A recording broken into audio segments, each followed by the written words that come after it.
বিসমিল্লাহির রহমানির রহিম। বিসমিল্লাহির রহমানির রহিম।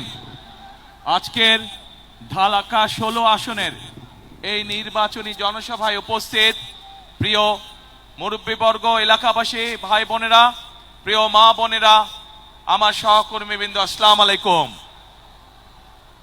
কেমন আছেন আপনারা? আলহামদুলিল্লাহ। উপস্থিত প্রিয় ভাই বোনেরা, আজকে আমরা এখানে উপস্থিত হয়েছে নির্বাচনী জনসভাকে কেন্দ্র করে। এই যে মঞ্চ, এই মঞ্চের পাশে কতগুলো মানুষ বসে আছেন এখানে, আপনারা হয়তো সবাই দেখতে পাচ্ছেন না, হয়তো কিছু মানুষ দেখতে পাচ্ছেন। এই মানুষগুলো তাদের স্বজনদেরকে হারিয়েছে, গত জুলাই মাসে হারিয়েছে কেউ কেউ, অনেকে হয়তো এর আগে হারিয়েছে। এই যে তারা তাদের পরিবারের একজন স্বজনকে যে হারিয়েছে, এই স্বজনরা কি করেছিল? এই স্বজনরা চেয়েছিল এই বাংলাদেশের মানুষের যে ভোটের অধিকার কেড়ে নেওয়া হয়েছিল গত 16 বছরে, সেই ভোটের অধিকারকে তারা প্রতিষ্ঠিত করতে চেয়েছিল। এই বাংলাদেশের মানুষের কথা বলার যে স্বাধীনতা কেড়ে নেওয়া হয়েছিল, সেই স্বাধীনতাকে তারা প্রতিষ্ঠিত করতে চেয়েছিল। এই বাংলাদেশের মানুষের রাজনৈতিক এবং যে অর্থনৈতিক অধিকার ছিল, যেটি কেড়ে নেওয়া হয়েছিল, সেই অধিকারকে তারা প্রতিষ্ঠিত করতে চেয়েছিল। এবং সে কারণেই আমরা দেখেছি গত 16 বছর ধরে বিএনপির বহু নেতাকর্মী গুম, খুন, অত্যাচার, নির্যাতনের শিকার হয়েছে। আমরা দেখেছি গত জুলাই মাসে যখন ছাত্র জনতার গণ অভ্যুত্থান হয়, সেই সময় আমরা দেখেছি লক্ষ লক্ষ মানুষ কিভাবে রাজপথে নেমে এসেছিল এবং যে স্বৈরাচার এই দেশ থেকে পালিয়ে যেতে বাধ্য হয়েছে জনগণের গণ অভ্যুত্থানের আন্দোলনের মুখে, সেই সময় তারা পালিয়ে যাবার আগে কত 1400-র মতন মানুষকে তারা হত্যা করেছে, 20,000-এর মতন মানুষকে তারা বিভিন্নভাবে আহত করেছে। প্রিয় ভাই বোনেরা, এই মানুষগুলোর যে আত্মত্যাগ, এই মানুষগুলোর যে যারা জীবন উৎসর্গ করেছে, এদের এই ত্যাগ কি কখনো বৃথা যেতে পারে?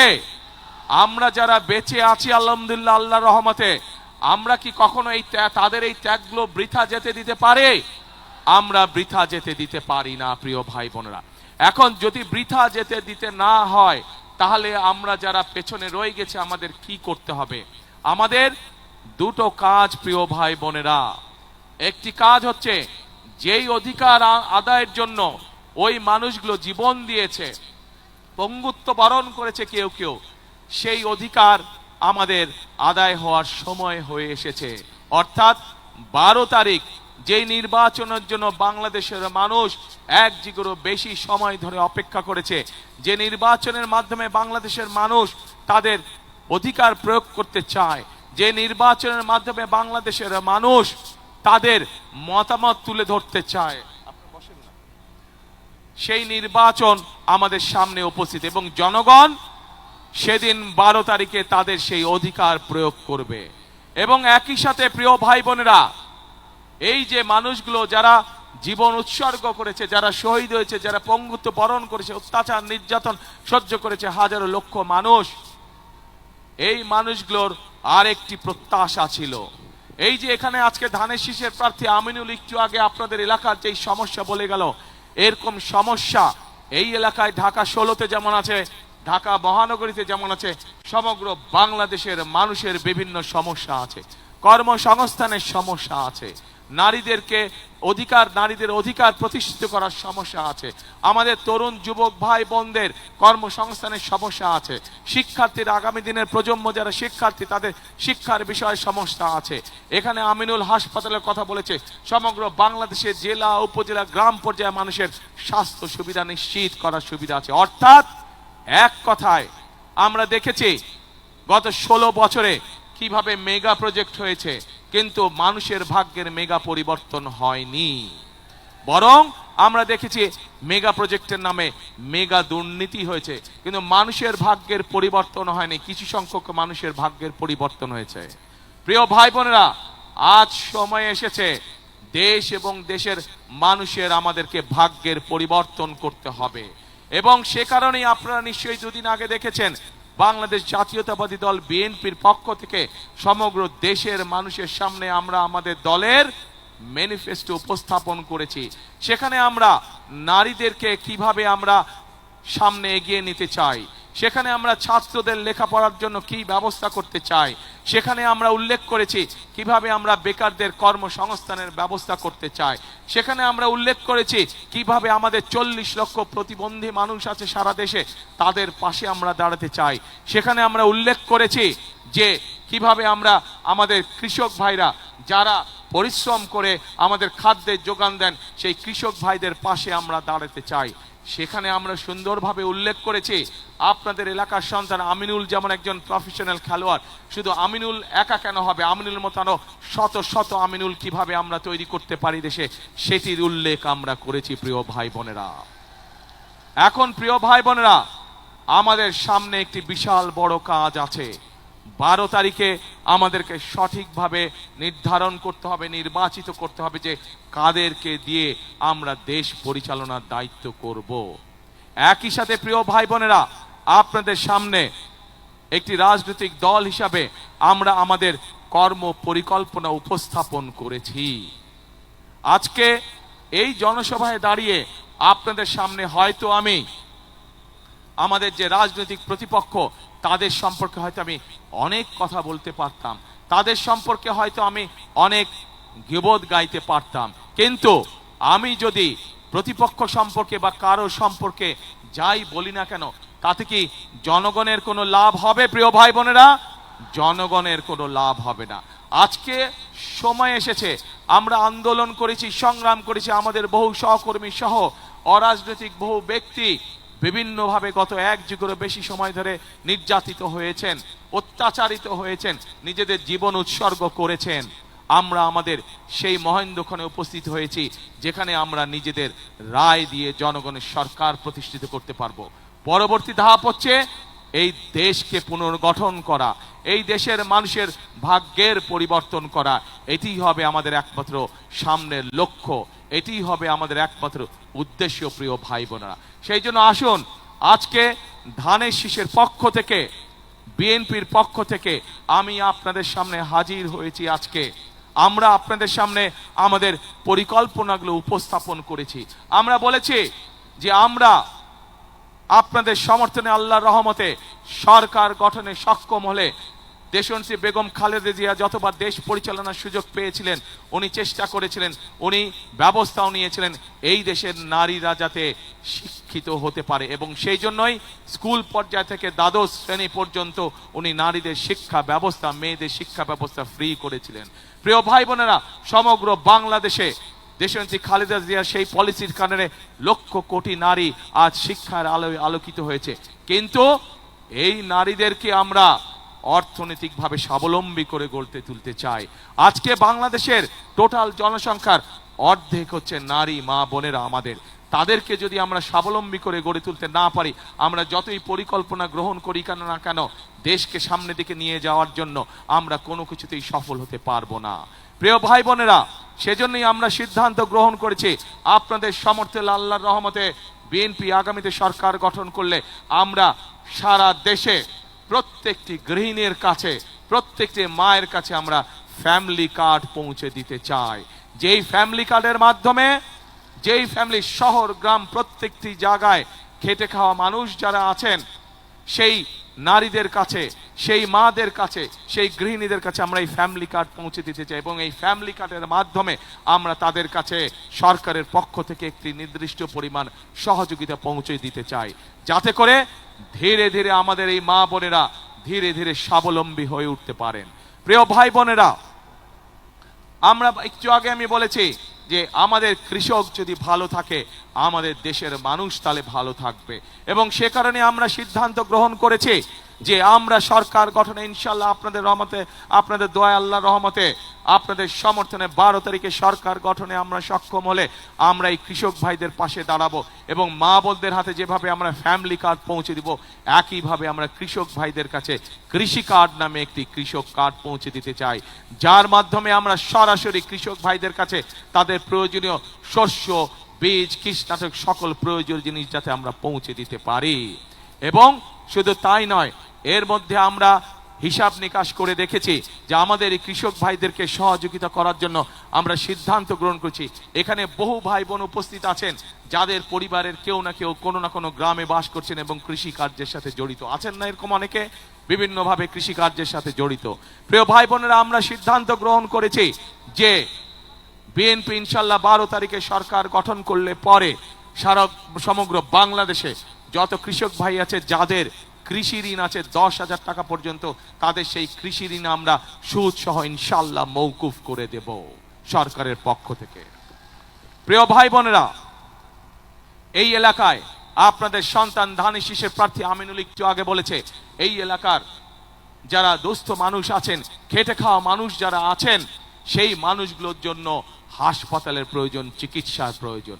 ইনশাল্লাহ ইনশাল্লাহ আজকে আপনাদের সামনে এতটুকু আমি বলে যেতে চাই, আমাদের যেরকম সারা বাংলাদেশের মানুষকে চিকিৎসা দেওয়ার, ঘরে ঘরে চিকিৎসা সুবিধা, বিশেষ করে মা বোনদের জন্য চিকিৎসা পৌঁছে দেওয়ার জন্য যেরকম একটি পরিকল্পনা রয়েছে হেলথ কেয়ার নিযুক্ত করার মাধ্যমে, ঠিক একইভাবে আজকে আমিনুল তার এলাকার মানুষের চিকিৎসার জন্য যেই হাসপাতালের কথা বলেছে, ইনশাল্লাহ বিএনপি সরকার গঠন করলে আমরা সেই হাসপাতাল এখানে তৈরি করব, যাতে করে এই এলাকার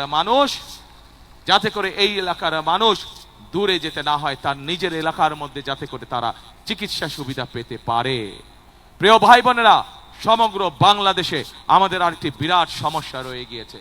আমাদের বহু তরুণ সমাজের বহু ভাইয়েরা, বহু বোনেরা শিক্ষিত, যুব সমাজের বহু ভাই বোনেরা শিক্ষিত, কিন্তু তারা কর্মসংস্থানের অভাবে রয়েছে, তাদের অনেকেরই কর্মসংস্থান নাই। এবং সেই জন্যই আমরা পরিকল্পনা গ্রহণ করেছি যে বিএনপি আগামী 12 তারিখে ইনশাল্লাহ সরকার গঠন করলে আমরা প্রত্যেকটি জেলায়, এবং স্বাভাবিকভাবে ঢাকা যেহেতু বড় একটি শহর, ঢাকায় হয়তো প্রত্যেকটি এলাকায় অন্তত মিনিমাম একটির অধিক আমরা ভোকেশনাল ইনস্টিটিউট তৈরি করব, আমরা ট্রেনিং সেন্টার তৈরি করব, আমরা আইটিতে যারা কাজ করে তাদেরকে বিভিন্ন প্রকার ট্রেনিংয়ের আমরা ব্যবস্থা করব। আমাদের যে সকল তরুণ সমাজের সদস্য আইটিতে কাজ করেন, সেই ফ্রিল্যান্সিংয়ের কাজ হোক, ডাটা প্রসেসিং হোক, এই বিষয়ে তাদেরকে আমরা ট্রেনিং দিব যাতে করে তারা কর্মসংস্থানের ব্যবস্থা করতে পারে।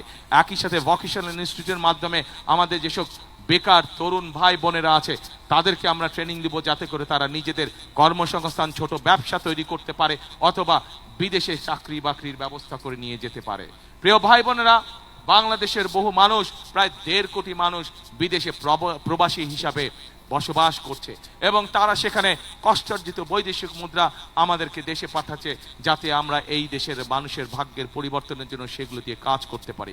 আমরা সিদ্ধান্ত গ্রহণ করেছি আমাদের শহর গ্রাম বিভিন্ন জায়গা থেকে যে সকল মানুষেরা বিদেশে আগামীতে চাকরি বাকরি সংস্থানের জন্য বিদেশে যাবেন, আমরা খেয়াল করেছি অনেক সময় অনেক ভাই বোনদেরকে তাদের জমি জমা বিক্রি করে যেতে হয়।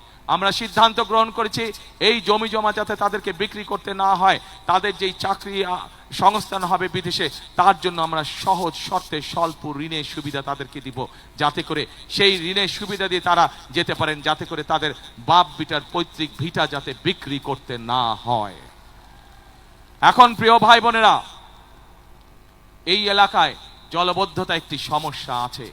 এই জলবদ্ধতা সমস্যা এই এলাকায় যেমন আছে, ঠিক একইভাবে সমগ্র বাংলাদেশে এই জলবদ্ধতার সমস্যা আছে, এবং সেই জলবদ্ধতা সমস্যার কারণে কৃষকরা যেরকম তাদের ফসলের জন্য প্রয়োজনীয় পানি পায় না, একইভাবে অনেক সময় কৃষকরা তাদের চাষবাস করতেও সমস্যা হয়। সেজন্য আমরা সিদ্ধান্ত গ্রহণ করেছি শহীদ রাষ্ট্রপতি জিয়াউর রহমানের সেই বিখ্যাত খাল খনন কর্মসূচি ইনশাল্লাহ আমরা আবার শুরু করব। সমগ্র বাংলাদেশে আমরা সেই কর্মসূচি করব, এবং সেই কর্মসূচির অংশ হিসেবে ঢাকা মহানগরীতে জলবদ্ধতা দূরকরণের জন্য যতগুলো খাল, যেখানে যেখানে প্রয়োজন খাল খনন প্রয়োজন, ইনশাল্লাহ যত দ্রুত সম্ভব সরকার গঠনের সাথে সাথে আমরা এই কাজের হাত দেব ইনশাল্লাহ, যাতে মানুষ জলবদ্ধতাকে রক্ষা পেতে পারে, যাতে মানুষের চলাফেরার কষ্ট না হয়। প্রিয় ভাই বোনেরা, আমরা যত কাজই করি না কেন, দুটো কাজের ব্যাপারে আমাদেরকে অবশ্যই সবচাইতে বেশি জোর দিতে হবে। কি সেই কাজ? একটি কাজ হচ্ছে যে কোনো মূল্যে মানুষের নিরাপত্তা নিশ্চিত করা, যেন মা বোনেরা সহ প্রত্যেকটি মানুষ নিশ্চিন্তে দিনের যে কোনো সময় রাস্তাঘাটে চলতে পারে। একটি মানুষ নিরাপদে রাস্তাঘাটে চলবে, একটি মানুষ নিরাপদে তার ব্যবসা বাণিজ্য করবে, চাকরি বাকরি করবে। সেজন্য বিএনপির সবচাইতে অন্যতম প্রায়োরিটি হচ্ছে যে কোনো মূল্যে ঢাকা শহর সহ সমগ্র বাংলাদেশের আইন শৃঙ্খলা পরিস্থিতি নিশ্চিত করা, আইন শৃঙ্খলা পরিস্থিতি নিশ্চিত করা। এবং একই সাথে প্রিয় ভাই বোনেরা, আমরা দেখেছি বিগত স্বৈরাচারের সময় কিভাবে উন্নয়নের নামে দেশ থেকে প্রতি বছর $16 বিলিয়ন পাচার করে দেওয়া হয়েছিল, অর্থাৎ দুর্নীতি। আমরা যত পরিকল্পনায় গ্রহণ করি না কেন, যদি আমরা দুর্নীতির লাগাম টেনে ধরতে না পারি, তাহলে জনগণের ভাগ্যে পরিবর্তন করা অত্যন্ত দুরূহ ব্যাপার হয়ে যাবে।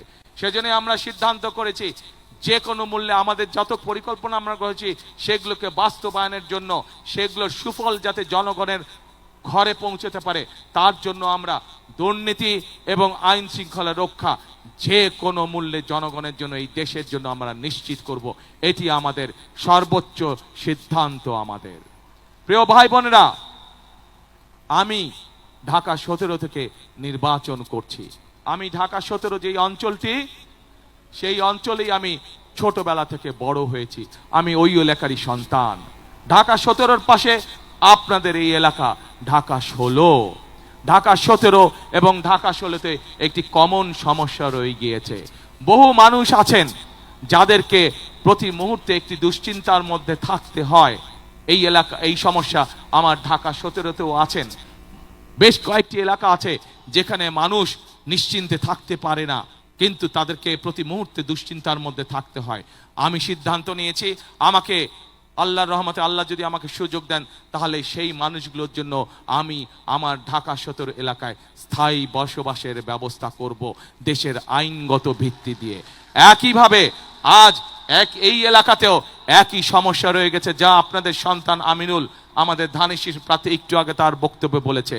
আপনাদের সামনে শুধু আজ এতটুকু বলতে চাই, আমার এলাকায় আমি এই সমস্যা যেভাবে সমাধানের চেষ্টা করব, ইনশাআল্লাহ পাশে আমার ঢাকা 16, কাজেই এই এলাকায় এই সমস্যার মধ্যে যারা আছেন ঠিক একইভাবে তাদের জন্য এই সমস্যার সমাধানের চেষ্টা করব ইনশাআল্লাহ। বিএনপি সরকার গঠন করলে ধীরে ধীরে এই এলাকার মানুষের যে থাকার সমস্যা আছে, উদ্বাস্তুদের যেই সমস্যা আছে, সেই সমস্যা আমরা সমাধান করব ইনশাআল্লাহ। প্রিয় ভাই বোনেরা, এতক্ষণ আমার বক্তব্যে আমি আপনাদের সামনে তুলে ধরেছি কিভাবে আমরা দেশকে পুনর্গঠন করতে চাই। আমরা বিভিন্নভাবে অনেক সময় নষ্ট হয়েছে। স্বৈরাচার আমাদের দেশকে বহু বছর পিছিয়ে দিয়ে গেছে। পৃথিবীর বহু দেশ আমাদের থেকে অনেক এগিয়ে চলে গিয়েছে।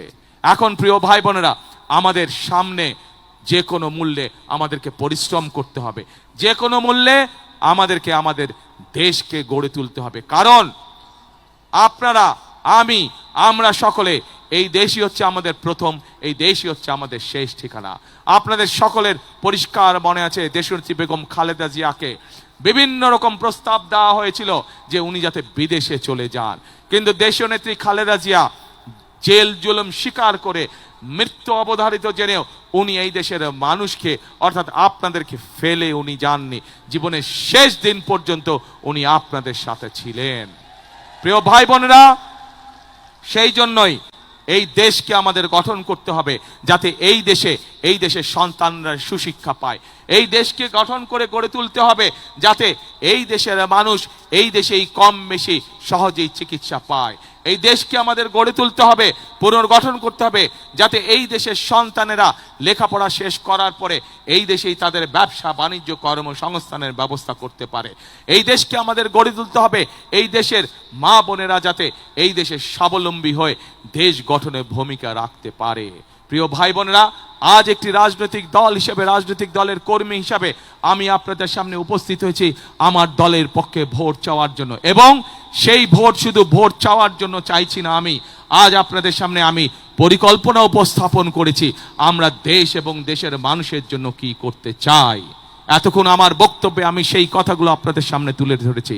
প্রিয় ভাই বোনেরা, উপস্থিত মুরব্বীবর্গ, উপস্থিত মা বোনেরা, এখন আমি আপনাদের কাছে জানতে চাই, আমার পরিকল্পনা তো আমি আপনাদের সামনে বলেছি, কিন্তু ভাই বোনেরা, ঢাকা 16 আসনের মানুষের পরিকল্পনাটা কে? আপনাদের পরিকল্পনা কে? ধানের শেষ কে? ধানের শীষ। 12 তারিখে আপনারা যদি আমাদেরকে ধানের শীষে ইনশাল্লাহ ভোট দিয়ে দেশ পুনর্গঠনের সুযোগ দেন, এতটুকু আমি আপনাদেরকে বলতে পারি, বিএনপি যেমন অতীতে সকল সময় দেশ এবং দেশের মানুষের সাথে ছিল, ইনশাল্লাহ আগামী দিনেও দেশ এবং দেশের মানুষের পাশে বিএনপি থাকবে। আজ আমরা এই ঢাকা 16 আসনে দলের পক্ষ থেকে আমরা আমাদের দলের কর্মী, আপনাদের এই এলাকার সন্তান আমিনুলের হাতে আমি এই ধানের শীষ আজকে তুলে দিয়েছি। আপনারা আমিনুলকে 12 তারিখ পর্যন্ত দেখে রাখুন। আমিনুলকে আপনারা দায়িত্ব দিন। আমিনুল দায়িত্ব, এলাকার মানুষের দায়িত্ব। ইনশাল্লাহ আমিনুল জিতলে পরে, ধানের শীষ জিতলে পরে 13 তারিখ থেকে আমিনুল এলাকার মানুষের দেখভাল করছে কিনা, এলাকার উন্নয়নে কাজ করছে কিনা, সেইটি দেখার দায়িত্ব ইনশাল্লাহ আমার। প্রিয় ভাই বোনেরা, আগেই বলেছি আমি আপনাদের প্রতিবেশী হিসাবে ঢাকা 16 দেখার দায়িত্ব আমার দায়িত্বের মধ্যে পড়ে। ইনশাল্লাহ আপনাদের সন্তান হিসাবে, আপনাদের প্রতিবেশী হিসাবে আমি আপনাদের সাথে যেমন আগেও ছিলাম, ইনশাল্লাহ ভবিষ্যতেও থাকবো। প্রিয় ভাই বোনেরা, বক্তব্যের শেষে আবারও আমি আমার আমিনুলের জন্য, আমাদের দলের ধানের শীষের জন্য সামগ্রিকভাবে এইখানে যত মানুষ উপস্থিত আছেন, আপনাদের মাধ্যমে, আপনাদের যে সকল আত্মীয় স্বজন বন্ধু বান্ধব সারা বাংলাদেশে ছড়িয়ে ছিটিয়ে আছে, আপনাদের মাধ্যমে তাদের সকলকে ধানের শীষের জন্য ভোট চেয়ে আমার বক্তব্য শেষ করছি। ইনশাল্লাহ সকলে ভালো থাকবেন, আমার জন্য দোয়া করবেন, আমিও দোয়া করব আপনারা যাতে ইনশাল্লাহ সকলে ভালো থাকেন। আল্লাহ হাফেজ। বাংলাদেশ জিন্দাবাদ, বাংলাদেশ জাতীয়তাবাদী জিন্দাবাদ। আমরা অভিনন্দন জানাচ্ছি, আমাদের ধানের শীষের প্রতীক হাতে তুলে দিয়েছে আমাদের বিএনপির চেয়ারম্যান জনাব তারেক রহমান। ধানের শীষ প্রতীক হাতে তুলে দিয়েছেন জনাব আমিনুল হককে। আমরা ভোট দিব কিসে? আমরা ভোট দিব কিসে? আগামী 12 তারিখে ভোট দিব কিসে? ঢাকা 16 আসনের মার্কা কি? আমরা অভিনন্দন জানাচ্ছি বিএনপির চেয়ারম্যান জনাব তারেক রহমান এখন গুম পরিবারের, শহীদ পরিবারের সদস্যদের সাথে শুভেচ্ছা বিনিময় করছেন এবং 1971 সালে নিহত পরিবারদের সাথে শুভেচ্ছা বিনিময় করছেন বিএনপির চেয়ারম্যান জনাব তারেক রহমান। 24-এর গণ অভ্যুত্থানে নিহত শহীদদের পরিবারের সাথে এবং গুম পরিবারের সদস্যদের সাথে এখন শুভেচ্ছা বিনিময় করছেন বিএনপির চেয়ারম্যান জনাব তারেক রহমান এবং ধানের শীষের প্রার্থী জনাব আমিনুল হক, ঢাকা 16 আসনের ক্যাপ্টেন জনাব আমিনুল হক।